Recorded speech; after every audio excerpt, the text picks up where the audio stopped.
गांव का नाम था चंद्रपुर। यहाँ के लोग मेहनती थे, लेकिन पिछली 2 फसलें बर्बाद होने के कारण गांव में भुखमरी की हालत बन गई थी। भूषण नाम का एक युवक अपने बूढ़े पिता और 2 बहनों के साथ रहता था। खेती से कुछ बचा नहीं था और घर में चूल्हा जलना भी मुश्किल हो गया था। एक शाम भूषण ने पिता से कहा, बाबा, मैं शहर नहीं जाऊंगा, पर गांव में कुछ अलग करूंगा, कुछ ऐसा जो हमें दूसरों पर निर्भर न बनाए। पिताजी कुछ सोचते और बोलते हैं कि बेटा, गांव में अब कुछ नहीं बचा, पर अगर तेरी नीयत साफ है तो मैं तुझे रोकूंगा नहीं।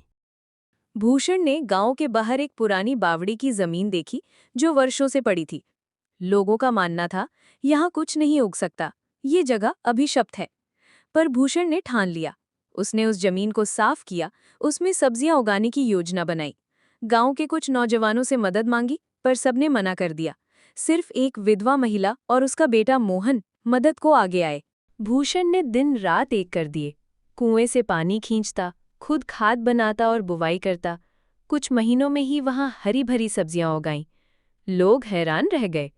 अब भूषण सब्जियां पास के बाजार में बेचने लगा। कुछ कमाई हुई तो मोहन की मां को एक गाय दिला दी। धीरे धीरे गांव के लोग उसकी ओर आकर्षित होने लगे। लेकिन तब गांव में आया सेठ त्रिलोक, जो शहर से आया था और चाहता था कि गांव के लोग अपनी जमीनें उसे लीज पर दे दें, ताकि वो वहां गोदाम बना सके। वो भूषण के पास भी आया। भूषण, तेरा दिमाग तो तेज है। चल मेरे साथ काम कर, शहर में बड़ा आदमी बना दूंगा। बदले में गांव को क्या मिलेगा? गांव? अरे ये तो बस नाम के लोग हैं। जो जमीन देंगे वो 2 वक्त की रोटी कमा लेंगे। सेठ जी, मेरा गांव मेरी जिम्मेदारी है, मैं आपकी बातों में नहीं आने वाला। सेठ ने बदला लेने की ठानी। एक रात भूषण की सब्जियां जलवा दी और कुएं में केमिकल डलवा दिया। भूषण टूट गया, लेकिन हार नहीं मानी। वो उसी रात पंचायत गया और सबूतों के साथ सेठ के खिलाफ आवाज उठाई।